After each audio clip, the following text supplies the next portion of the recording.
Bonjour à toutes et à tous, aujourd'hui on se retrouve pour un nouveau petit tutoriel, cette fois-ci sur Fusion 360. Donc c'est un logiciel de modélisation un peu comme SolidWorks ou Katia ou Rhino, qui est plus tourné en fait vers des pièces précises, des pièces techniques, donc avec des cotes, qui se basent sur des plans, des choses comme ça.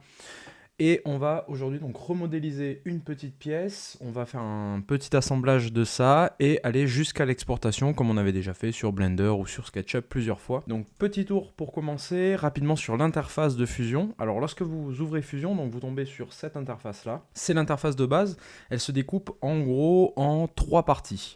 Alors en premier, vous allez retrouver ici en haut votre barre d'outils avec l'interface dans laquelle vous êtes. Par défaut, vous êtes normalement dans l'interface conception. Ici, si jamais ce n'est pas le cas, du coup, vous pouvez toujours changer d'interface. Il y en existe plusieurs en fonction de ce que vous voulez faire. Nous, pour créer des modèles 3D, on va vraiment se baser aujourd'hui sur l'interface conception. Comme vous voyez, je me suis pris aujourd'hui, je me base sur la version gratuite, donc accessible à tout le monde. C'est la version pour utilisation personnelle, donc en fait pas de projet professionnel sur cette version-là, vu qu'il n'y a pas d'abonnement. On peut utiliser uniquement des outils pour faire des pièces pour nous-mêmes. Donc vous n'avez pas accès à certaines interfaces de travail qui sont un peu plus poussées, notamment le generative design ici, de la conception assistée en fait par une intelligence artificielle. Alors pas de création depuis zéro par l'IA, c'est vraiment juste une assistance pour tout ce qui va être épuration de pièces, créer des designs un petit peu particuliers, des choses comme ça. Et pas également de simulation. Alors il y a plusieurs autres petites particularités, mais de toute façon aujourd'hui on va rester sur l'interface de conception, celle par défaut. Ensuite donc vous avez votre barre d'outils. Alors tous les outils sont découpés en plusieurs familles. C'est un peu une suite logique d'actions en fait. Vous retrouvez donc en premier créer, qui va concerner tous les outils de base, créer des esquisses, créer des primitives, boîtes, cylindres, sphères, etc. Les outils de base, extrusion, révolution, balayage, lissage, etc. Et ensuite, vous pouvez modifier ces formes-là que vous créez. Donc, dans le menu modifier directement, on a accès à tout ce qui est congé, chanfrein, remise à l'échelle, opération booléenne, donc avec le combiné, tout ce qui est soustraction, union ou intersection entre des pièces. Scinder des corps ou des objets, bref. Ça, c'est tout ce qui touche des formes déjà créées. Ensuite, donc, l'assemblage. Alors ça, c'est pas pour créer des moyens de connexion entre nos pièces, c'est purement pour faire des assemblages de nos pièces. En fait, tester l'emboîtement de différents composants, mettre un peu en scène comme ça notre assemblage. Configurer, qui est donc des outils que vous n'avez pas non plus dans la version personnelle. Construire, c'est tout ce qui va être les plans, des aides au dessin, des aides à la conception. Donc des plans pour poser des esquisses, faire des coupes, des axes pour faire des révolutions, pour marquer des centres de cylindres, de trous, de choses comme ça. Et des points, pareil, qui peuvent servir de points de repère pour faire des points de pivot, Voilà. Tout ça, c'est que des aides. Pareil, on va en utiliser quelques-uns. Ensuite, inspecter, donc ça c'est tout ce qui va vous permettre d'analyser vos pièces. Donc les outils de mesure, outils d'interférence, voir les parties qui se chevauchent, les analyses de section pour voir à l'intérieur d'un de vos objets, le centre de masse pour voir un petit peu le centre de gravité de votre objet. Insérer, ça c'est tout ce qui va être ce que vous pouvez ajouter dans votre scène. Donc là vous voyez, vous avez une attache. Ce qui va peut-être vous servir le plus, ça va surtout être les zones de dessin, donc par exemple les plans que vous pouvez ajouter dans votre scène. Tout ce qui est SVG, DXF, DWG plus largement, tous ces fichiers-là, c'est par exemple pour mettre un logo sur une de vos pièces, vous pouvez importer comme ça le logo si vous l'avez dans un format compatible et le retravailler comme une esquisse. Ça va être pour importer du texte, pour importer un plan comme je vous disais, n'importe quoi. Les outils de sélection et enfin le Project Salvador qui est un add-on. Alors ça c'est pas un outil de base, c'est un add-on que j'utilise surtout pour convertir des images au format justement SVG ou DXF ou quoi, donc au format réutilisable en fait en esquisse. Ça, cette logique-là, donc créer, modifier, assembler, configurer, construire, etc., vous le retrouvez un petit peu dans chaque barre d'outils qui sont symbolisés par les petits mots que vous avez juste ici en haut. Donc là, nous, par défaut, on était en solide. Solide, en fait, ça veut dire qu'on crée des objets pleins, des objets qui ont de l'épaisseur, qui vont être exportables et imprimables en 3D. Et après, vous avez d'autres barres d'outils, donc notamment Surfacic. Alors, c'est un petit peu la même chose que Solid, on retrouve à peu près la même logique et les mêmes outils. La différence, c'est que là, on travaille sur des surfaces, comme son nom l'indique. En fait, des objets qui n'ont pas forcément d'épaisseur, qui ne sont pas forcément pleins. Et donc, il va falloir soit épaissir, soit fermer avant d'exporter pour que ce soit justement imprimable en 3D. On a également la barre d'outils maillage. Alors ça, c'est pour retravailler des objets qui n'ont pas été faits sur Fusion. Enfin, des objets que vous avez dans des formats externes à Fusion. STL, OBJ, voilà, tous les formats en fait 3D qui ne sont pas du F3D, donc du format Fusion. Ensuite, vous avez tôlerie et plastique. Ça, c'est des outils de conception un petit peu plus poussés pour aller donc sur soit de la tôlerie, tout ce qui va être préparation pour des pièces qui vont être pliées, par exemple en métal, ou plastique, donc pour tout ce qui est géré... des pièces qui vont être faites notamment en injection plastique par exemple, donc en créant des renforts, ce qu'on appelle des nervures, des âmes, des choses comme ça. Gérer, alors ça c'est plus pour gérer vos fichiers, tout simplement. C'est des outils d'ailleurs que vous retrouvez dans les autres barres d'outils. Et utilitaire, pareil, ça en fait c'est ce qu'on retrouve par exemple ici dans Inspecter. C'est tous les outils d'analyse, les choses comme ça. Donc ça, c'est pour notre barre d'outils. Vous avez également des petites barres supplémentaires ici en haut, au-dessus de vos barres d'outils. Alors ça, c'est tout simplement le menu fichier, donc menu très classique de n'importe quel logiciel que vous pouvez retrouver sur votre ordinateur, qui vous permet d'ouvrir, de sauvegarder, d'exporter, d'importer, de faire des manips assez classiques. La petite disquette pour sauvegarder, retour arrière, retour avant. Home, alors ça c'est pour aller sur, alors je dis home c'est l'accueil, voilà la maison, c'est tout simplement pour aller sur le menu par défaut, enfin là vous pouvez choisir quel fichier ouvrir, voilà, sur quel fichier travailler, etc. sur Fusion. Et de toute façon vos fichiers vous les retrouvez ici dans le panneau de données tout en haut à gauche. Voilà. Donc ça c'est votre navigateur et c'est donc tous les fichiers que vous avez enregistrés sur votre drive, donc sur votre compte Fusion, ou en local aussi sur votre ordinateur et que vous pouvez aller rechercher ici. De l'autre côté, on retrouve un petit plus ici pour ouvrir un nouveau fichier. Voilà. Vous pouvez travailler sur autant de fichiers que vous voulez sur Fusion. Du moment que votre ordinateur ne plante pas, vous pouvez en ouvrir à l'infini. La petite mise à jour ici, donc ça c'est pour l'abonnement, vous la verrez apparaître du moment que vous êtes en version personnelle et donc vous n'avez pas pris d'abonnement. Ici, les extensions, les mises à jour, les notifications, et après le centre d'aide et votre compte. Voilà. Ensuite, en dessous de notre barre d'outils, on retrouve notre Viewer 3D. Donc c'est là où on va vraiment pouvoir travailler, c'est là où on va voir nos pièces prendre forme. Alors cette partie, elle se découpe en 3 zones. Ici, à gauche, le navigateur en premier. Donc ça, c'est en fait ce qui va vous permettre de voir en temps réel ce qu'il y a dans votre scène Fusion. Donc à l'aide de petits menus, comme ça vous avez donc ici le nom de votre document, donc moi par exemple non enregistré pour l'instant vu que j'ai pas encore sauvegardé. Les paramètres du document, donc ça c'est tout simplement les paramètres en fait, voilà, les unités de mesure utilisées, unités de poids, etc. Les vues, alors ça les vues en fait c'est ce qui va vous permettre de rapidement passer d'une vue à l'autre si vous voulez pas passer par les outils de déplacement classiques de votre logiciel. Et les origines. Et après, donc, on a des menus qui pour l'instant ne sont pas affichés, mais qui vont s'afficher au fur et à mesure, comme le dossier esquisse, dès qu'on va créer des esquisses, le dossier corps, dès qu'on va créer des formes, etc., etc. Ici, après, donc, au milieu, on a notre viewer, et en bas, les icônes qui vont donc nous permettre de nous déplacer dans ce viewer et de gérer un petit peu tout ce qui est affiché à l'écran. Alors, dans l'ordre, en premier, vous avez l'orbite. Faites attention, vous avez 2 types d'orbites. Une orbite libre et une orbite contrainte. Je vous conseille d'utiliser l'orbite contrainte, qui est en général plus facile à manipuler que l'orbite libre. Alors, elle, pour l'appeler, c'est extrêmement simple. Vous maintenez majuscule et clic gauche. Voilà. Pour ceux qui regardent un peu tous les tutoriels, c'est comme SketchUp ou Blender. Alors parfois les contrôles sont inversés, soit vous pouvez de toute façon les changer depuis les paramètres, c'est pas un gros souci. Mais on retrouve globalement sur n'importe quel logiciel 3D les mêmes paramètres. Donc là voilà, majuscule, clic molette, et on tourne comme ça autour de nos axes, autour de notre scène. Ensuite on a le clic molette seul, qui permet donc de se déplacer dans notre scène. Et après on a le défilement molette, qui permet de zoomer, dézoomer. Ces outils, après donc le clic molette seul pour glisser dans notre scène, vous le retrouvez ici, c'est la petite main, et le zoom c'est juste à côté, la petite loupe. Au niveau de cet outil que vous avez là, le regarder, ça c'est tout simplement pour venir vous centrer en fait sur une face ou une partie de votre objet que vous aurez sélectionné. Alors là pour l'instant on n'a pas d'objet encore dans notre scène, mais si vous cliquez comme ça sur une partie de votre objet et qu'ensuite vous cliquez sur regarder, ça va vous centrer la caméra, votre vue, sur cette partie-là. Donc assez pratique.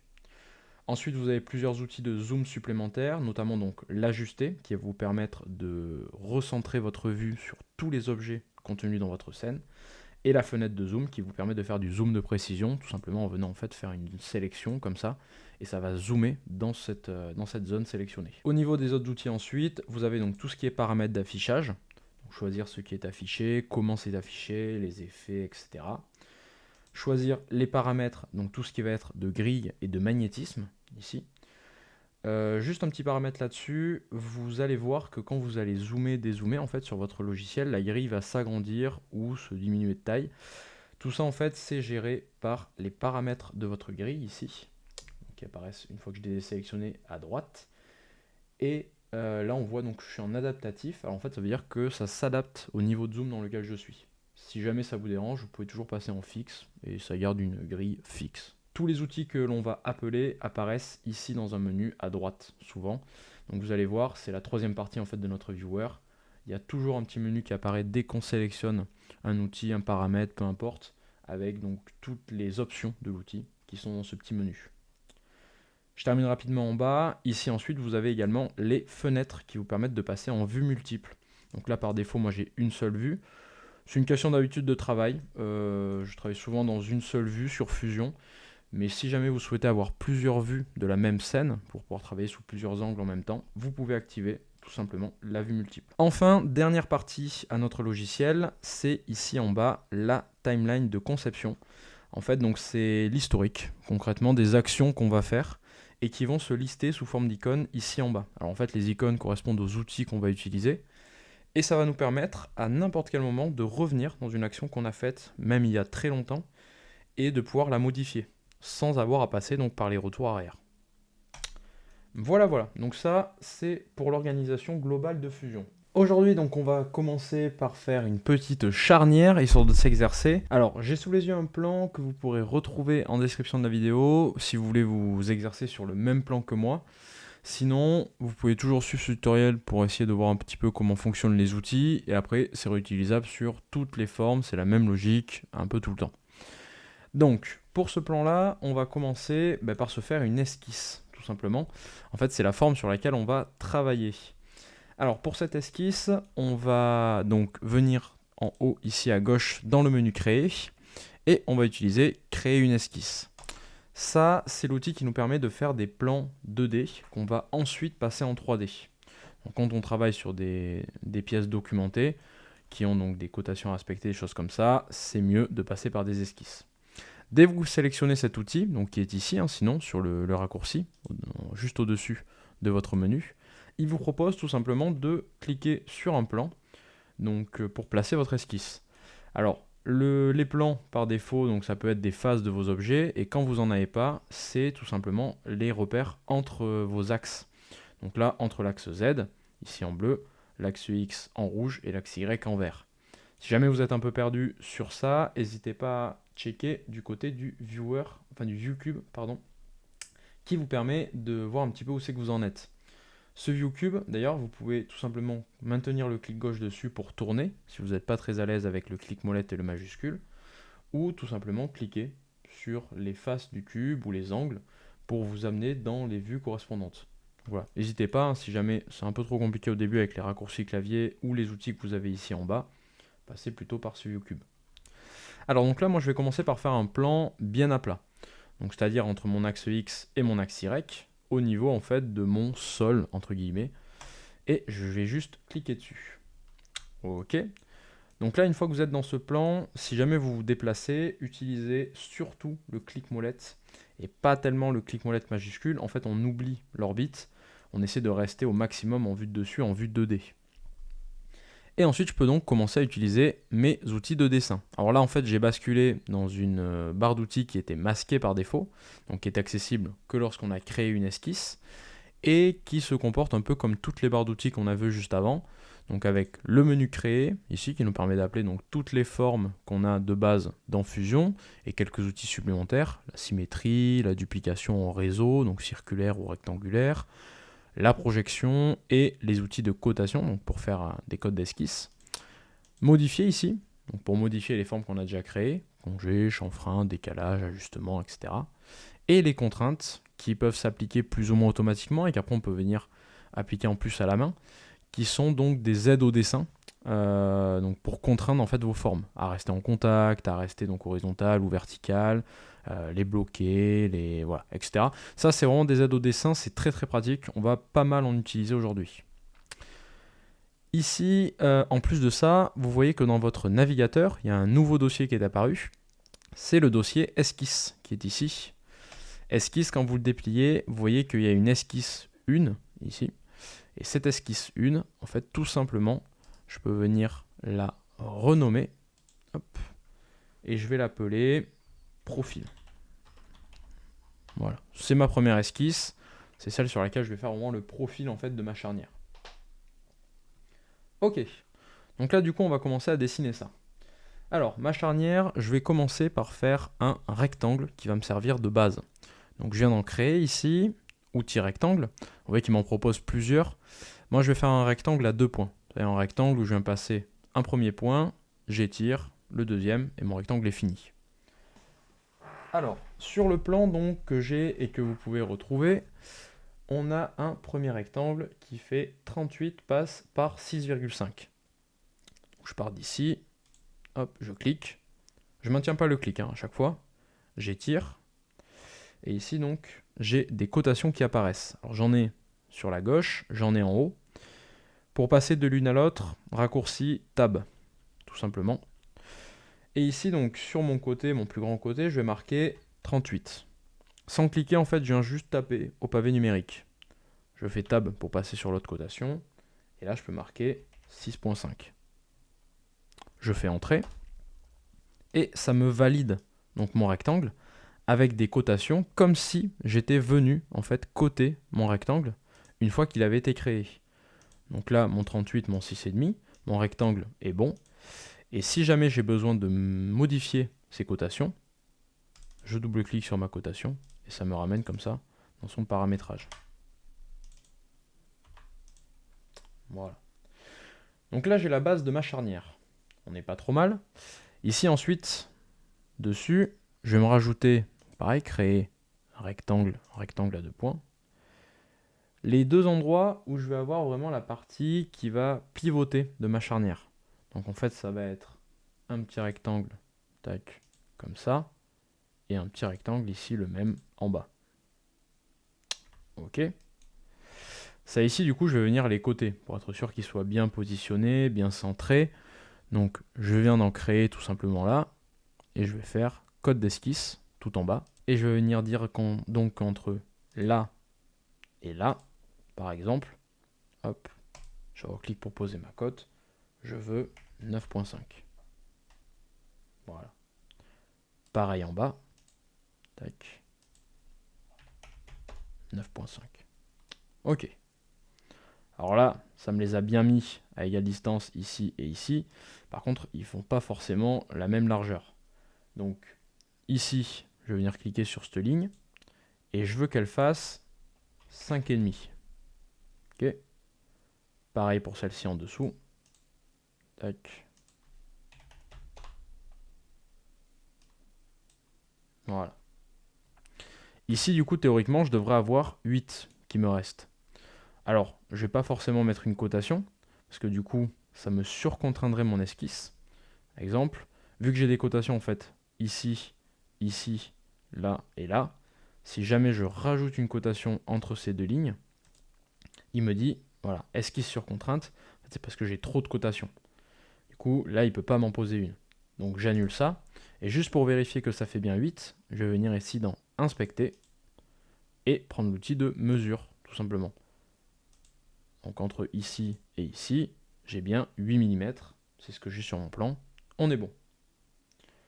Je peux faire échappe donc pour fermer l'outil. Et là maintenant, je vais pouvoir ajouter en fait tout simplement quelques petites fonctions supplémentaires, donc notamment en fait des trous que je vais avoir là pour pouvoir fixer ma charnière sur quelque chose, tout simplement. Alors là, je vais venir donc dans créer. Les trous, je vais les faire avec un cercle. Donc je prends le premier, hein, pareil, je vais prendre un cercle indiqué donc par le diamètre. Et je vais venir me faire un petit point, un premier cercle ici. Donc en départ au premier clic, pareil, je clique, j'étire. Et là, je veux un cercle de 2 mm de diamètre. Donc là, quand il me demande son diamètre, je ne reclique pas, je fais juste 2 et entrée. Si jamais vous cliquez quand vous êtes en train de passer votre cercle, c'est pas très grave. Vous avez juste à revenir prendre l'outil de cote, cliquer sur votre cercle, poser la cote et venir la changer. Voilà. Je vais m'en poser un ici au milieu aussi.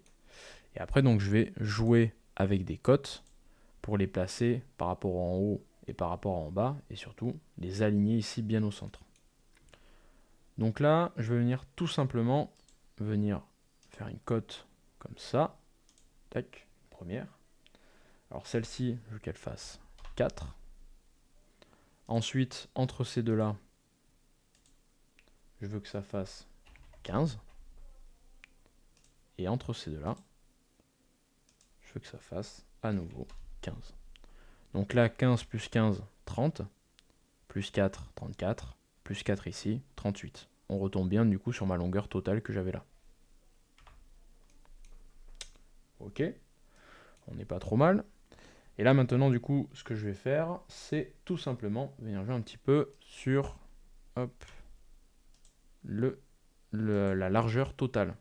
Donc de ce côté-là à ce côté-là, ici, je veux que ça fasse 12,5. Ok. Ici, je vais venir mettre la même cotation en bas.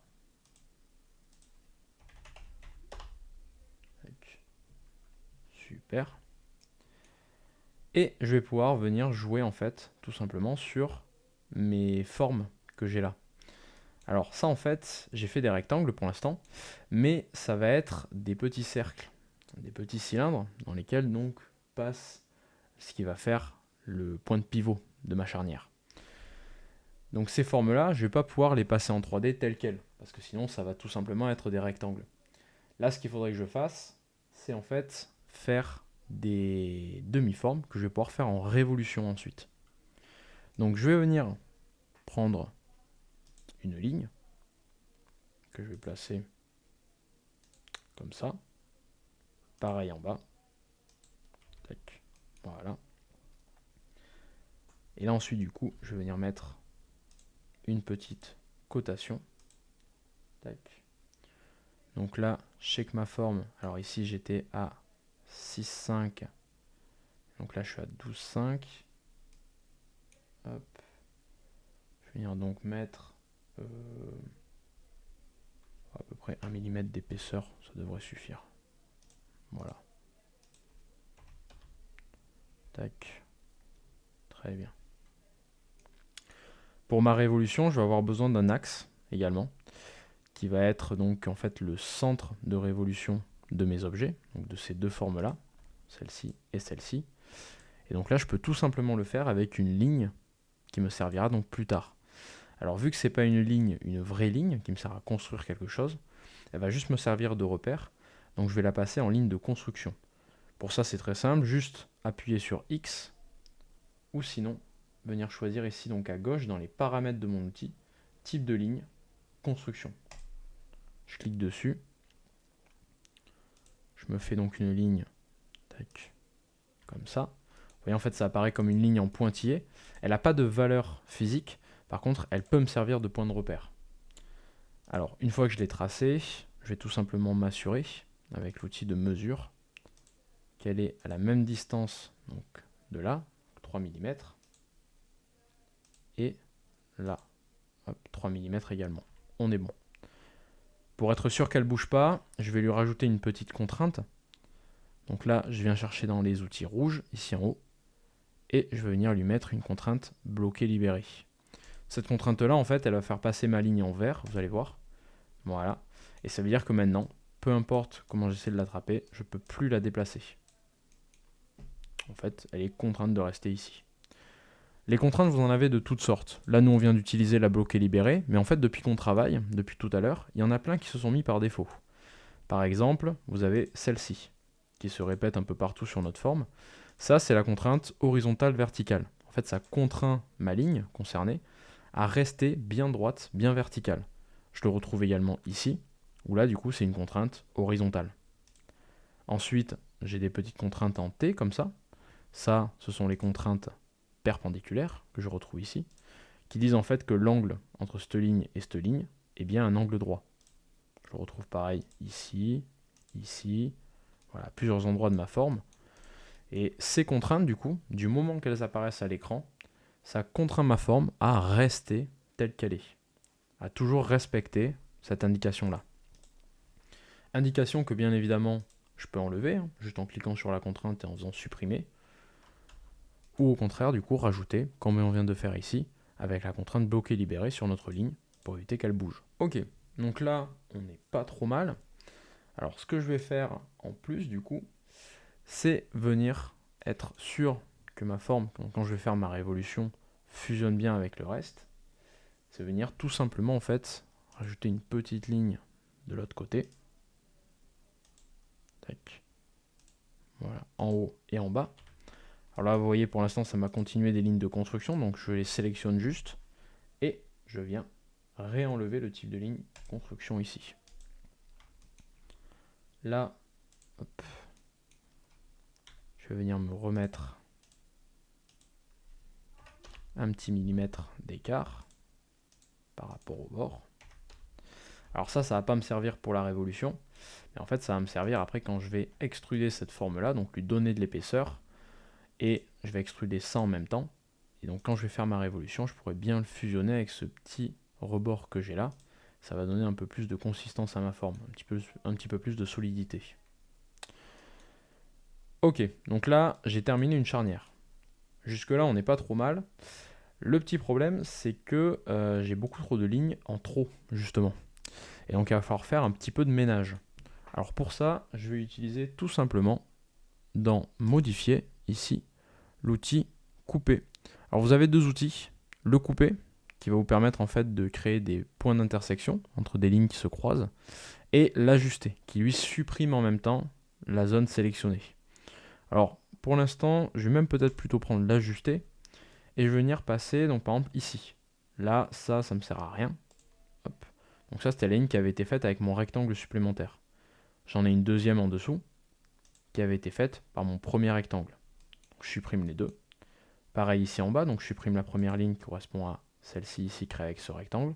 Et ensuite la deuxième créée avec le grand rectangle au tout début, je la supprime également. Ensuite, ces zones-là, là ici, je peux les enlever. Tac, voilà. Pareil ici en bas. Hop. Et on est bon, parce qu'en fait je vais faire évolutionner que cette partie-là. Et après je vais extruder que cette partie ici. Donc j'ai pas besoin du reste. Ok, on n'est pas trop mal. Donc là par défaut, j'ai ma première esquisse qui est bonne. Donc du coup, je peux faire terminer l'esquisse, ici en haut. Ça me ramène dans mon menu solide, tout simplement. Et là, je vais pouvoir donc travailler en 3D mes objets.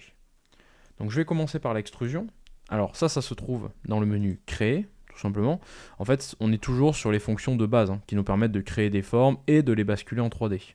Moi pour l'instant, j'ai juste créé une esquisse, donc une forme à plat. Et là, je vais pouvoir la basculer en 3D. Je vais prendre donc l'extrusion, tout simplement. Je vais sélectionner ce que je veux extruder. Donc là, c'est cette forme-là. J'ai un menu à droite qui s'affiche avec tous les paramètres. Alors là, je retrouve donc le type d'extrusion, pardon. Le contour donc, que j'ai sélectionné, donc une seule sélection. Démarrer donc à partir de mon plan de contour, donc sur le plan que je viens de sélectionner. Direction, alors moi là du coup, vu que je suis à peu près centré sur ma pièce, je vais partir plutôt en symétrie. Pas d'un côté, pas des deux. Voilà, vraiment les deux pareils en symétrie. Le type d'étendue, donc en fait ce qui va permettre de choisir l'épaisseur de ma pièce, ça va être une distance spécifiée que je vais donner donc par rapport à un seul côté. Alors après, je peux donner toute la longueur également, peu importe. La distance, en l'occurrence, ce sera 1 mm. Avec aucun angle de conicité. Alors l'angle de conicité, en fait, c'est tout simplement, par exemple, si je fais, hop, voilà, quelque chose qui fait 20 mm comme ça, et que je commence à donner un petit peu d'angle de conicité, par exemple 25 degrés. Alors, tac, voilà. Vous voyez, en fait, c'est un angle, ça fait partir ma pièce en cône, tout simplement. Angle de conicité, c'était un peu dans le nom. Si vous partez en négatif, au contraire, ça vous fera plutôt quelque chose en forme de pyramide. Bon, si je pars moins 10, tac, voilà. Vous voyez, ça se referme comme ça vers le haut. Alors moi, je veux pas d'angle, donc je reste bien à 0. Et ici, je reviens sur ma distance de 1 mm. Type d'opération, alors là, il nous en propose plusieurs. Nous, la seule qui nous intéresse pour l'instant, c'est nouveau corps. En fait, parce que du coup, on ne peut pas faire d'autres types d'opérations. Ça, ce sont des opérations booléennes, donc joindre avec un nouveau corps qui existe déjà dans notre pièce, enfin dans notre scène, pardon. Couper, donc soustraire à un corps existant. Intersection, pour garder que les parties se chevauchent. Ou nouveau composant. Donc pour l'instant, vu qu'on n'a rien d'autre en fait, à part cette pièce dans notre scène, on peut vraiment faire qu'un nouveau corps. Donc je vais valider ce nouveau corps. Et depuis mon navigateur, je vois que j'ai un nouveau dossier qui est apparu, corps, ici, avec donc mon corps 1 à l'intérieur, qui est en fait, hop, clic droit, renommer, ma charnière. Hop, je vais l'appeler charnière gauche. Entrée. Et voilà. Ok, donc là, j'ai ma première forme. Je réaffiche mon profil ici, dans mon dossier esquisse, qui s'était masqué par défaut. Et maintenant, je vais pouvoir travailler mes révolutions. Donc, de ces deux formes-là. Alors, je vais venir prendre donc dans créer un autre outil de passage en 3D, juste en dessous de l'extrusion, la révolution cette fois. Je sélectionne bien mes deux contours ici. Et après, dans axe, je vais prendre donc l'axe que j'avais fait, celui-ci, en ligne de construction. Et je viens cliquer dessus. Par défaut, il traverse de la matière. Donc, il passe automatiquement en type d'opération coupé. Et moi, du coup, je vais plutôt le joindre à ce qui existait déjà. Ok. Type d'étendue complet. Je veux que ça fasse vraiment une révolution complète. Si jamais vous voulez bosser que sur une partie, vous pouvez toujours passer en partiel. Je valide. Je peux me remasquer l'esquisse. Ici, vous voyez qu'il ne m'a pas rajouté de corps parce que du coup, je l'ai joint à la forme qui existait déjà. Et je me retrouve avec la première partie de ma charnière. Alors, je peux venir l'améliorer un petit peu, en vérité. Par exemple, ici, pour renforcer un petit peu ma structure, je pourrais ajouter des congés, ici, qui viendraient adoucir l'angle également. Alors ça se trouve pas dans mes options de base. Hop. C'est dans la modification de forme. Donc là, par exemple, je retrouve tout en haut, dans les premiers outils qu'il me propose, le congé. Je clique dessus. Donc là, il me demande pareil de sélectionner des endroits où je veux mettre des congés. Donc je vais prendre là, là, là et là. Okay. Vous pouvez sélectionner autant d'arêtes que vous voulez, il n'y a pas de limite. Et ensuite, donc, je viens jouer, alors soit avec la flèche ici, soit en rentrant directement une valeur sur le congé que je veux faire.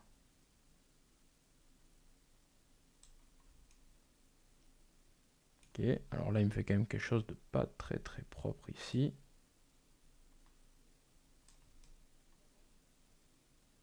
Ok, alors je vais annuler ça. Hop. Alors, le petit souci avec le congé que j'ai ici, c'est qu'en fait, mes formes ne débordent pas assez sur ma charnière. Donc ça, c'est un petit problème qui va pouvoir se régler très facilement en fait. J'ai tout simplement à venir augmenter un petit peu ici la taille de mes cylindres. Donc, je prends un cylindre, je maintiens majuscule, je clique sur le deuxième, ici, et je vais pouvoir donc venir augmenter un petit peu leur taille. Donc en fait, ça revient à faire une extrusion, sauf que vu que mes formes ne partent pas dans le même sens, en fait, c'est pas une forme à plat, hein, là on est vraiment sur un cylindre, je vais devoir utiliser un autre outil, l'appui étiré, qui est ici dans modifier, c'est le tout premier outil. Lui en fait, il permet, comme l'extrusion, de venir redimensionner, mais sur des formes qui ne partent pas dans le même sens. Donc par exemple des cylindres. Alors là, je vais donner vraiment quelque chose de très très fin. Je vais passer en 0,25. Voilà, c'est vraiment juste histoire de venir réépaissir à peine. Je valide. Et maintenant, du coup, je peux réutiliser, donc modifier mon congé. Donc là, là, ici et ici. Pareil, donc là je fais vraiment un congé pas très très grand, hein. Voilà, je vais faire un congé de 1 mm. L'idée c'est quand même que cette partie ici, si je veux venir la coller par exemple sur une porte ou peu importe, j'ai de l'espace sur la zone à plat. Donc là voilà, un congé vraiment très fin, et je viens valider. Ok. Si jamais vous avez besoin d'y revenir, dans tous les cas c'est possible. Vous voyez ici depuis mon historique de conception, je retrouve toutes les actions que j'ai faites. Mon esquisse, l'extrusion, la révolution, le décalage des phases, donc avec l'appui étiré, et le congé que je viens juste à l'instant d'effectuer. Maintenant, donc, je vais pouvoir passer tout simplement à mon autre profil, enfin mon autre forme, donc l'autre côté de la charnière. Alors ça va être très simple. Je vais revenir ici dans Créer et je vais me faire une nouvelle esquisse. Recréer une esquisse. Voilà. Je vais le faire toujours au même endroit, donc c'est-à-dire sur mon plan à plat, entre l'axe X et l'axe Y. Hop. Et voilà. Alors, là, je vais commencer donc par faire comme tout à l'heure, c'est-à-dire un petit rectangle, que je vais essayer quand même d'aligner à peu près avec le haut ici. Alors, tac. Voilà. Je vais faire donc, c'était 38, hop, tab par 6.5. Voilà. Et ensuite, du coup, je peux faire donc la petite zone qui va venir ici au milieu. Ok. Et que je viendrai côté après. Alors, là, je vais déjà commencer par tout nettoyer. On peut faire ça maintenant. Donc, dans Modifier, je vais reprendre l'ajuster qu'on a utilisé tout à l'heure, qui me permet de venir supprimer la petite ligne qu'il y avait sur ce rectangle-là et la ligne qu'il y avait sur le grand rectangle. Ok. Et là, du coup, créer code d'esquisse. Et je recommence à côté. Alors déjà, cette zone-là, je vais lui donner une valeur. J'avais 8 d'écart ici. Donc là, je vais venir légèrement plus petit. Je vais faire du 7.5. Ok. Pour être sûr que ce soit bien centré. Donc là, je suis à 38. Moins 7,5, 30,5. Divisé par 2, 15,25. Donc là, je devrais avoir 15,25. Je viens de donner une cotation de là à là. Tac. 15,25. Et pour vérifier que j'ai l'autre de l'autre côté, inspecter, mesurer. De là à là, j'ai bien 15,25 également. On est bon. Ensuite, ici en profondeur. Alors là, pareil, je reprends ma cote d'esquisse. Hop. Donc de là à là. Ici, je devrais avoir 12,5. Comme j'avais du coup de l'autre côté.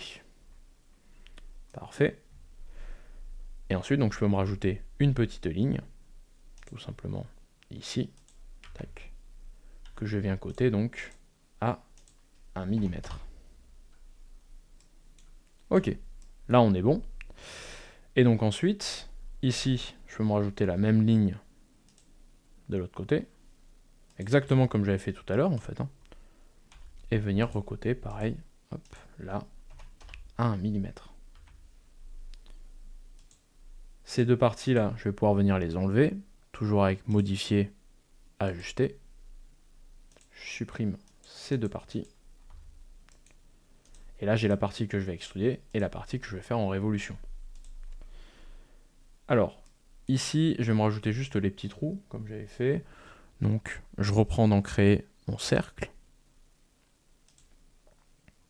Donc là, on avait dit des trous de 2 mm de diamètre. Voilà. Je vais me rajouter un ici. Hop. Et un dernier là en bas. Et après, donc, j'ai plus qu'à venir vérifier avec la cote d'esquisse qu'ils sont tous bien au bon endroit. Donc là, je les veux à 3,25 du bord. Chacun. Tac. Et ensuite, donc, lui, il est à 4. Puis 15.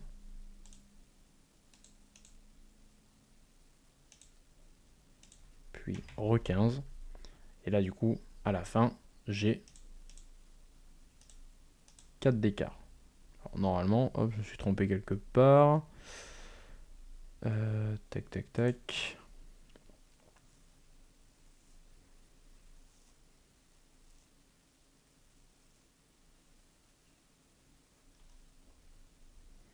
Alors, 15 et 15, on est bien à 30. Hop, plus 4, 34. Et du coup, on devrait bien avoir pourtant 4 ici de marge en bas. Donc si je ne l'ai pas, hop, inspecter. Ah non, c'est bien, je suis bien à 4. On est bon. On est bon, on est bon. Donc là, je peux faire terminer l'esquisse à nouveau. Hop. Et donc ça me fait repasser sur ma barre d'outils solide. Alors ça m'a créé une nouvelle esquisse ici que je peux renommer directement. Je vais l'appeler profil second, bon, tout simplement. Voilà. Ça ici, je vais venir donc l'extruder. Je remets les mêmes paramètres que tout à l'heure. Donc cette fois-ci, je veux 1 mm ici sur l'extrusion. Pardon. Je démarre donc bien à hauteur de mon plan de contour. Direction toujours en symétrie. Donc avec une distance donnée pour la totalité de la longueur. Pas d'angle de conicité. Et je suis bien en train de créer un nouvel objet, un nouveau corps. Que je peux valider. Sur le dossier corps, j'ai un nouveau corps qui est apparu. Pareil, clic droit, renommé. Ça, c'est ma charnière droite. Voilà, on se remet dans le bon sens du coup. Et je peux réafficher l'esquisse de la seconde charnière pour faire ma révolution. J'ai oublié un petit truc pour la révolution, c'est l'axe autour duquel je vais pouvoir faire ma révolution justement. Donc là, je vais revenir dans mon esquisse. Donc clic droit dessus et modifier l'esquisse. Il me ramène automatiquement dedans. Alors ça revient au même exactement que de passer par l'historique de conception que vous avez en bas. Donc là vous voyez par exemple j'ai ma seconde esquisse qui est ici. Clic droit dessus, modifier l'esquisse. C'est exactement pareil, ça me ramène en fait dedans. Et ça grise tout ce qui est après, vu que du coup c'est comme si je revenais dans le temps. Donc avant de faire mon extrusion, au moment où je travaillais sur mon esquisse. Là ici ensuite, je reprends mon outil ligne. Type de ligne, donc toujours en construction. Je me fais une petite ligne comme ça. Là, j'ai directement la contrainte parallèle qui est apparue par rapport à cette ligne. Donc, je sais que ma ligne va être correcte, va être bien droite. Pas besoin de mettre une contrainte horizontale ou verticale, par exemple. Et ensuite, je vais juste venir la coter. Tac. Voilà, je veux bien qu'elle soit à 2 mm ici. Et à 2 mm ici également. Alors, hop, esquisse sur contrainte. Oui, parce que du coup, j'ai déjà cette valeur-là. Donc, vu que toutes mes mesures sont bonnes, ici, ça fait déjà 2 mm. Je termine l'esquisse. Je sélectionne cette partie-là. Créer, révolution. Autour de quel axe? Donc, celui que je viens de faire. Et on n'est toujours pas en coupé, on est en joindre avec le reste de ma forme. Ok. Je me masque l'esquisse. Je refais le même principe ici que je pouvais faire donc au quoique. Alors, je vais essayer tout d'abord de venir déplacer un petit peu mon objet. Donc, je vais prendre dans modifier mon outil de déplacement, tout simplement. Je viens sélectionner mon objet en cliquant dessus. Le premier clic que je fais place le point de pivot. Ça, c'est quelque chose que vous pouvez toujours redéfinir plus tard depuis les paramètres donc, du déplacé copier à droite en venant redéfinir comme ça mon point de pivot. Là, vous avez juste à resélectionner une partie, par exemple ici, et à valider le placement du point de pivot. Et ensuite, vous pouvez comme ça déplacer votre forme. Alors, là, moi ici, ok, ça s'aligne plutôt bien. Par contre, tac, là, ça pose un petit peu problème. Pour les aligner correctement, je vais annuler ce déplacement et je vais plutôt venir prendre dans modifier ici, l'aligner juste en dessous du déplacé copier. Donc, je veux aligner, hop, ça ici. Donc, je viens sélectionner ma zone comme ça, mon cylindre. Tac, donc le centre. Avec, ici par exemple, ce centre-là. Tac. Ok. Donc là, mes cylindres sont bien alignés, je peux valider. Et après, en reprenant modifier, déplacer, tac, je viens le repousser un petit peu, vu que je sais que là, ça fait 8 entre mes deux charnières et celui-là fait 7,5. Je viens redécaler de 0,25. Alors, en négatif, pour aller dans l'autre sens. Voilà, ok. Parfait. Alors là, ici, ça vient vraiment ras-bord, presque en contact. Donc ce que je vais faire, c'est que je vais revenir un petit peu dans mon premier profil. Clic droit, modifier l'esquisse. Et cette ligne-là, je vais venir la décaler un petit peu. Alors là, pour l'instant, hop, j'ai 6,50 d'écart. Ok. J'ai des contraintes collinaires également, qui obligent donc les lignes à rester bien alignées les unes avec les autres, que je vais supprimer. Hop. Et comme ça, je vais mettre une contrainte à 6,25 plutôt. Je termine l'esquisse. Voilà, donc ça c'est automatiquement mis à jour sur mon modèle. Alors par contre j'ai quelques petits soucis ici qui sont apparus, notamment sur mes congés. Donc ça je vais juste revenir un petit peu en arrière avec ma timeline. Tac, voilà, on revient là. Ok. Alors ouais, c'est vraiment le congé qui pose problème, donc je vais juste faire un clic droit dessus et je vais faire modifier. Ici, alors je vais totalement le recommencer en fait. Hop, donc je vais resélectionner ça, ça, ça et ça.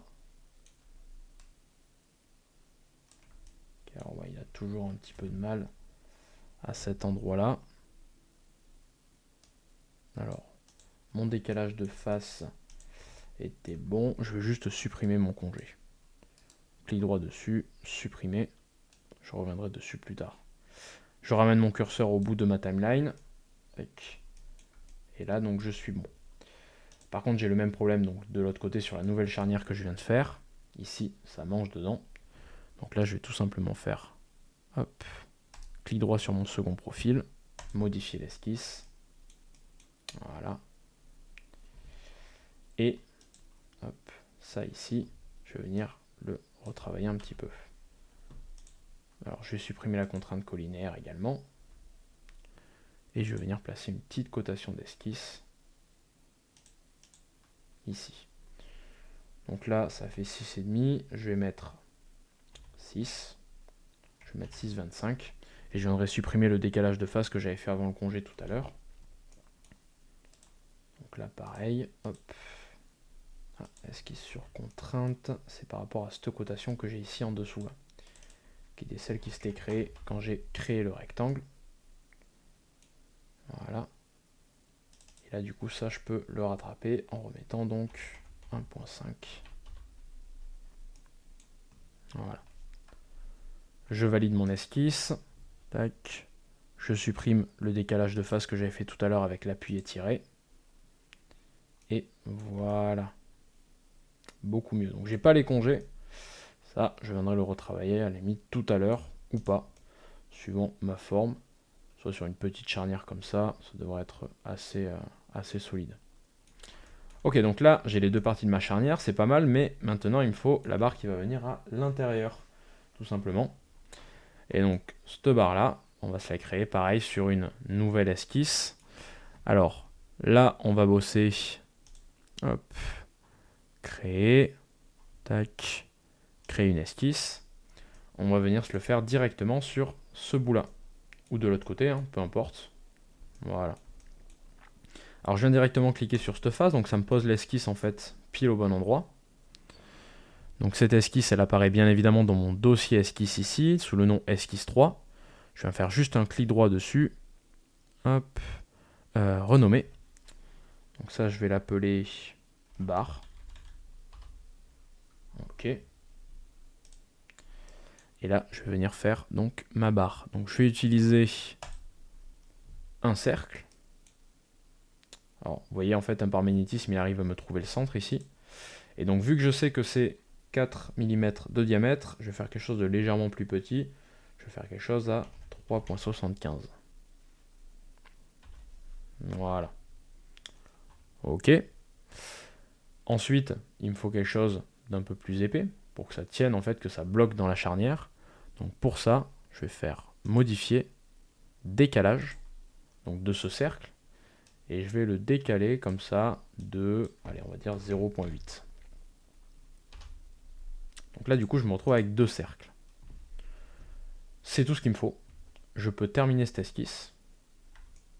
Voilà. Et là, donc, je vais travailler sur ça en premier. Alors, je peux me masquer mes deux parties. Voilà. Et je sais donc que mes charnières, les premières que j'avais fait, elles faisaient 5,5 et avaient un écart de 8 entre chacune d'elles. Donc là, je viens prendre mon outil créer extrusion. Je sélectionne donc mon centre ici. Je vais partir en négatif, vu que ma flèche pointe vers la droite, mais que moi mes charnières partent vers la gauche.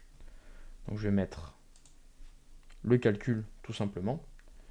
Alors pour commencer, donc là ça va être donc 5,5 on avait dit.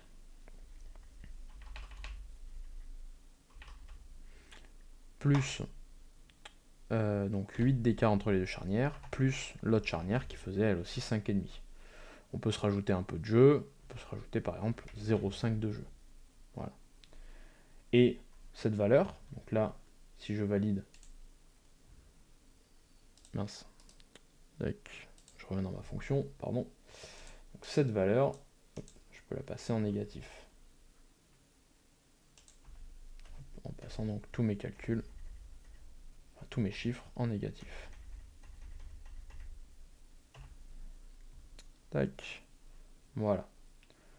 Donc là, j'ai toujours mes paramètres d'extrusion ici sur la droite. Je suis bien toujours en nouveau corps, en partance que d'un côté.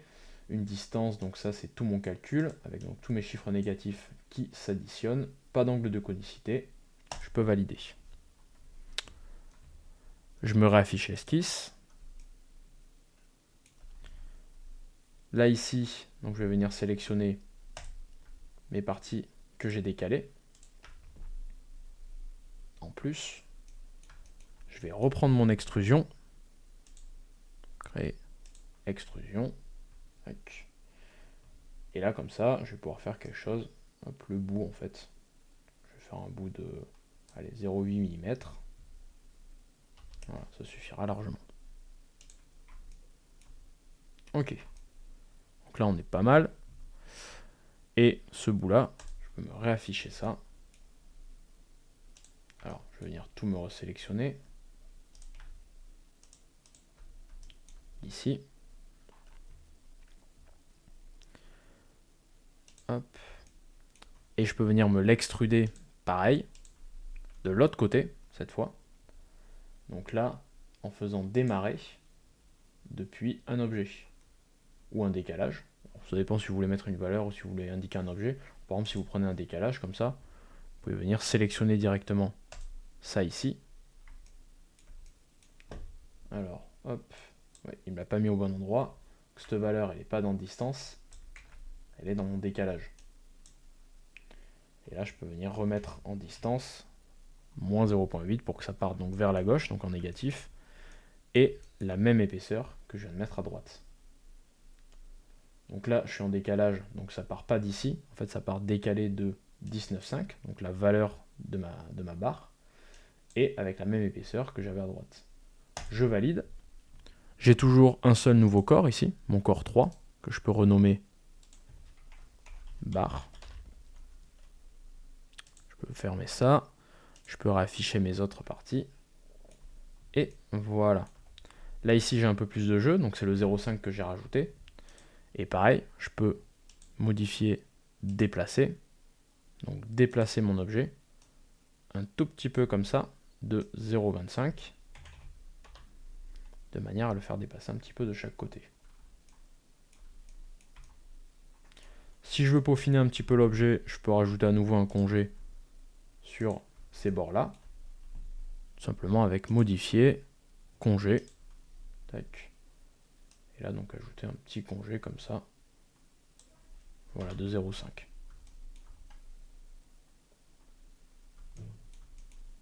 Hop.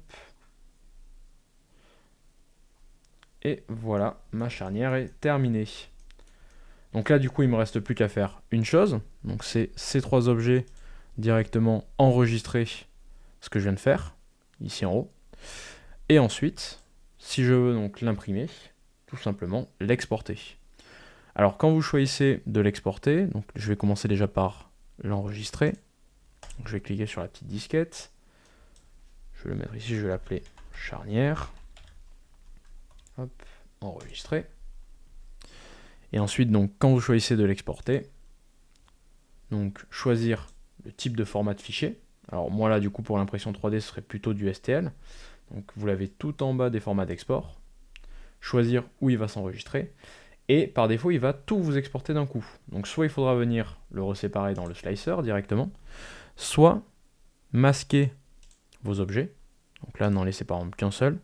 Et venir faire exporter et répéter l'opération pour chaque objet. Faites très attention, hein, si vous exportez tout d'un coup, voilà, il faudra bien venir reséparer dans le slicer, sinon les 3 objets vont être fusionnés. Et voilà, c'est la fin de ce tutoriel. Merci à tous de l'avoir suivi.